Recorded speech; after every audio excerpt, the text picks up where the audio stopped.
হঠাৎ করে ইচ্ছা জাগলো ডিবাবের বিরিয়ানি খেতে যাবো। এই আউটলেটটা কোথায়? দাদা বৌদির কম্পারিজমে যদি কোনো বিরিয়ানি থেকে থাকে একমাত্র ডিবাবের বিরিয়ানি। এর টেস্ট কেমন, কোয়ালিটি, প্রাইস সবটা শেয়ার করবো। এর সাথে ট্রাই করেছিলাম ফিশ ফিঙ্গারও। তার সাথে সত্যিই কি ডিবাবিতে আনলিমিটেড রাইস আর আলু দেয় সেটাও জানাবো।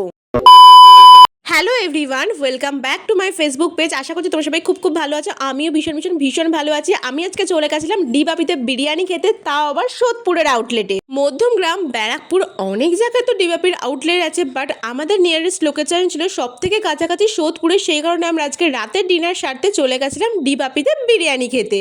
আমার মতো তো এরকম অনেকেই আছে যারা বিরিয়ানি লাভার, তবে এক প্লেট বিরিয়ানি আজও পর্যন্ত ফিনিশ করতে পারোনি। চলো, এত দেরি করছো কি? আমার সাথে সাথে তোমরাও ভিতরে চলো। আমি তো আর ওয়েট করতে পারছি না। বিরিয়ানির গন্ধ চারিদিকে মা করছে। আর ওপরে যদি হয় ডিবাবির মতো এত ফেমাস একটা দোকানের বিরিয়ানি স্মেল আর কি করে ছাড়ি বলো? তাহলে চলো ভিতরে গিয়ে আগে অর্ডারটা করে নিই। যদিও বা আমি জানি কি খাবো, তাও একটু মেনু কার্ডটা দেখে নিচ্ছিলাম শো অফের জন্য, আর কিছুই না। তারপরে এখানে একটু ভিডিও মেরে নিচ্ছিলাম। এখানে আমরা অনেকজন মিলে আজকে গেছিলাম বিরিয়ানি খেতে। শুধু তোর বিরিয়ানি খাবো না, তার আগে একটা স্টার্টার ডিশও অর্ডার করেছিলাম। আর এখানে আমি মকটেলের কাউন্টার দেখছিলাম ভীষণ সুন্দর করে সাজানো। ভেবেছিলাম যে বিরিয়ানি খাওয়ার পর মকটেল খাবো, কিন্তু এত আমাদের বিরিয়ানি খাওয়ার পর পেট ভার হয়ে গেছে, সেই কারণে আমি জলটা পর্যন্ত খেতে পাচ্ছিলাম না। আমাদের তো স্টার্টার চলে এসেছে। এখানে আমরা অর্ডার করেছিলাম ফিশ ফিঙ্গার, 6 পিস ছিল, 350 টাকার মতো প্রাইস নিয়েছিল। চলো খেয়ে দেখি কেমন খেতে ফিশ ফিঙ্গারটা। মাছটা কিন্তু পিওর ভেটকি অ্যান্ড জুসি, ভীষণ ভালো সফট ছিল আর খেতেও দারুণ ছিল। কোটিংটাও একদম পাতলা। প্রথমে তো একটা বাইট টেস্ট করার পর আমি অত বুঝতে পারছিলাম না কেমন খেতে। আমার মনে হচ্ছিল ওকে, বাট তারপরে সেকেন্ড বাইট যখন ট্রাই করলাম ভীষণ সুন্দর খেতে হয়েছে, দারুণ। তারপরে চলে আসলো আমাদের সোস টপার মাটন বিরিয়ানি। প্রথমেই তোমাদেরকে বলে দেওয়া ভালো, আমি কিন্তু একদমই মাটন লাভার নয়, মাটন খেতে পছন্দ করি না। আর এমনি কোনো নর্মাল রেস্টুরেন্টে গেলে তো মাটন তো একদমই খাই না। যেগুলো ফেমাস দোকান বা রেস্টুরেন্ট সেগুলোতে গেলেই আমি মাটন বিরিয়ানি বা মাটন কষা এগুলো ট্রাই করি। তোমরা তো বিরিয়ানির কোয়ান্টিটি দেখেই বুঝতে পারছো এখানে কতটা পরিমাণে বিরিয়ানি আছে। আর এখানে মাটনের পিসটা আমি তুলতে গিয়ে তো দেখলেই কেমনভাবে ভেঙে গেল। এখানে একটা বড় সাইজের আলুও ছিল। বিরিয়ানির একটা পারফেক্ট বাইট বানাই। এখানে আমি একটু মাটন ভেঙে নিয়েছি, আর আলুটা দেখো ভাঙতে গিয়ে পুরো এতটাই সফট ছিল যে আলুটা পুরো হাত দিতেই পুরো ভেঙে গেল।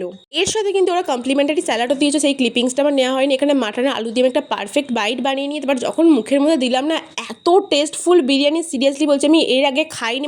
ভীষণ সুন্দর জুসি রাইস, বিশেষ করে মাটনটা হাত দিতেই ছেড়ে চলে যাচ্ছে। আর আমি তো এখানে কি বলবো তোমাদেরকে, তোমরা যারা ডিবাবির বিরিয়ানি খাওনি একবার হলেও ট্রাই করো। আর এখানে আমার মাটনের পিসটা দেখো পুরো চর্বিওয়ালা রেয়াজি পিস পড়েছে। কাদের এই ভিডিওটা দেখে লোভ লাগছে আমাকে কিন্তু অবশ্যই কমেন্ট সেকশনে জানিও। শুধু আমারই ওখানে এরকম চর্বিওয়ালা রেয়াজি মাটনের পিস পড়েছে, সবাই আমার থেকে একটু চর্বি নিয়ে খেয়েছে। আমি সবাইকে দিয়েছি। আর আলুটা তোমাদেরকে তো বললাম আমি পুরো একদম সফট, আর রাইসটাও ভীষণ ঝুরঝুরো। তবে একটু স্পাইসি বিরিয়ানি, যারা একটু স্পাইসি বিরিয়ানি খেতে পছন্দ করে তাদের কিন্তু এই বিরিয়ানিটা দারুণ লাগবে।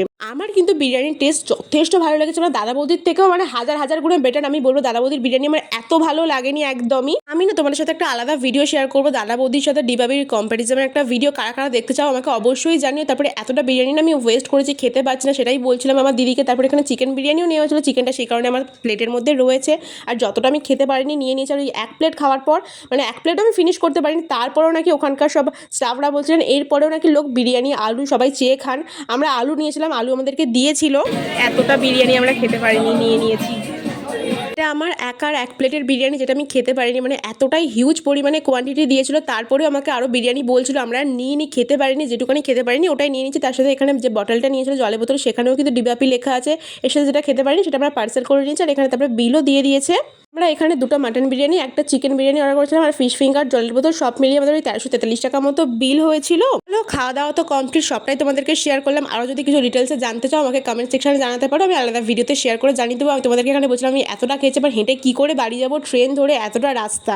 কোল্ড ড্রিঙ্কস খাবো বা জল খাবো সেটাও পর্যন্ত খেতে পারছিলাম না। এতটাই আমার পেট ভার হয়ে গেছে, আমি হাঁটতেই পারছিলাম না ঠিক মতো, এরকম আমার সিচুয়েশন হয়েছিল। তোমরা জানো ডিবাবির বিরিয়ানি কারা ট্রাই করেছো আর কোন আউটলেটে খেয়েছো সেটাও কমেন্ট করতে ভুলো না। দেখা হচ্ছে নেক্সট ভিডিও। ফেসবুক পেজটা ফলো করে দিও। টাটা।